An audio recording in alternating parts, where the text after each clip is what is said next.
Well, when you start examining other temples around the world, you realize that these other temples have a lot in common. That is, they're all very, very difficult to explain with vine ropes, copper tools, no pulley, and so on. One Egyptologist, the director of the Giza Plateau, said, "There is not one grain of evidence of any advanced civilization ever having been in Egypt prior to the Egyptians."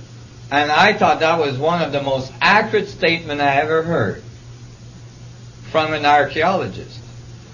Because if you're looking for grains of evidence of sand, you will miss it.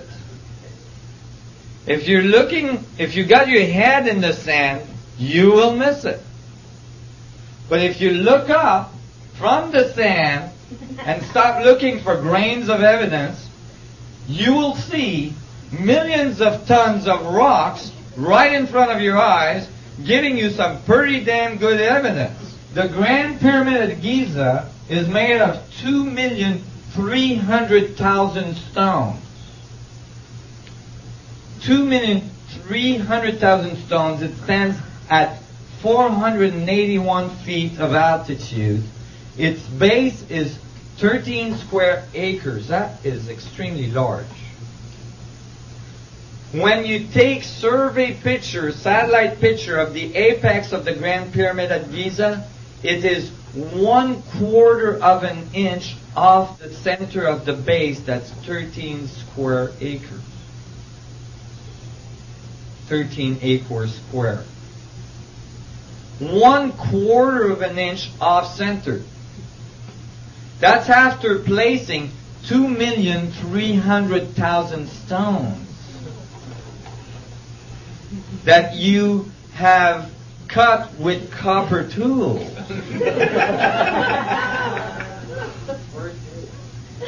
Yeah, you need some pretty good moonshine to do that one. Well, I guarantee you that is extremely difficult to reproduce. In fact, there is no way engineering companies on this planet could ever reproduce that. Even with all of our modern technology, if we give them billions and billions of dollars, they couldn't come up with anything like that. Because if you divide 1/4 of an inch error by 2,300,000 stones, the accuracy at which you're placing these stones is outrageous. And we can't do anything like that. Our most accurate buildings, like telescopes, are not that accurate. They're not even close to having that kind of accuracy. Go ahead. So you could say we've just barely come out of the Dark Ages. Basically, or we got into the Dark Ages. Because it seems that there was people that were doing a heck of a lot better than us. So when I was looking at this, I'm like, wait a minute. That doesn't happen that way. Why is it that we think, that this is taught as facts to children in schools every day? That the pyramids were built by people pulling on vine ropes? And you know why? Because in the 1800s, a bunch of English archaeologists showed up in Egypt, and that's the only thing they could come up with. And because they had PhDs and they were very respected archaeologists, since then, everybody is repeating the same thing. And somehow, a theory that's completely unproven became a fact. In fact, you will not get a PhD in archaeology if you say anything else about the pyramids. I guarantee you that.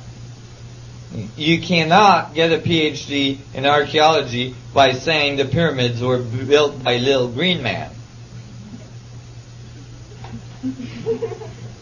This is one of the problems with education.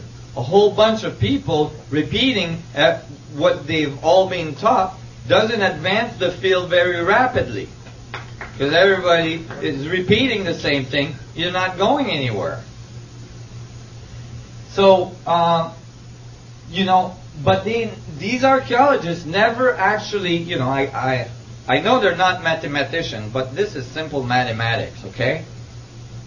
You take the number of stone, they tell you that the pyramids had to be built in 20 years, okay? So that the dynastic Egypt worked. And then you calculate how fast they had to put the stones in. At 7 days a week, 10 hours a day, 365 days a year, for 20 years, they had to place the stone every 2 minutes to finish the pyramid on time. With that level of accuracy.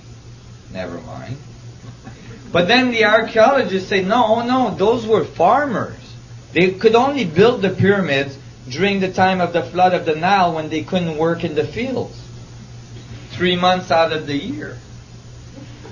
See, when they had that 3 months vacation, hey, let's all go and build a huge pyramid. So they went out there and built pyramids 3 months out of the year. You redo your calculation, now they have to place a rock every 2 seconds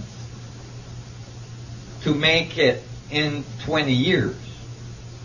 So that really doesn't work.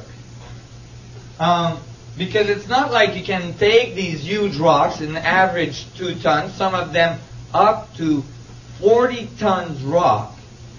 Like in the King's Chamber, there's 100 slab of 40-ton pink granite rock. Okay? These things at 135 feet of elevation in the pyramid. It's not like you go, hey Joe, catch this one. Hey Joe, catch this one. And the other guy on the other end is like putting them in. You can't do that. And it doesn't matter if you got 100,000 people. You still can't do it. And they tell you they did that by rolling the rocks on logs.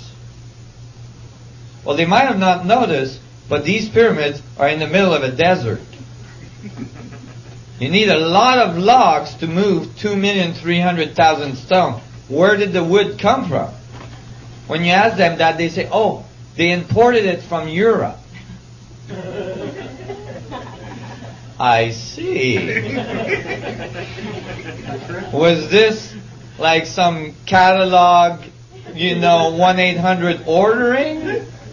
Because as far as I know, the Egyptian didn't easily navigate it into Europe, cut millions of logs they would have needed, and brought them back. There's no evidence of that. So, but even more fundamental, I'll ask you, even more fundamental. The fundamental axioms of archaeology is that you observe and decode the remains of a civilization to understand its morses and its activities and all this, right? Okay. There is over 1 million hieroglyph walls in Egypt. Thousands and thousands of hieroglyph walls in Egypt. In the temples, in the tombs, everywhere. They tell us how they made love. They tell us how they eat. They tell us how they went to the washroom. They tell us everything about their life. Everything. Not one of those walls mentioned building the pyramids. What? They forgot? You're talking about something that would have taken a huge effort. You'd think they would have put at least a little wall somewhere saying, oh, by the way, we built the pyramids.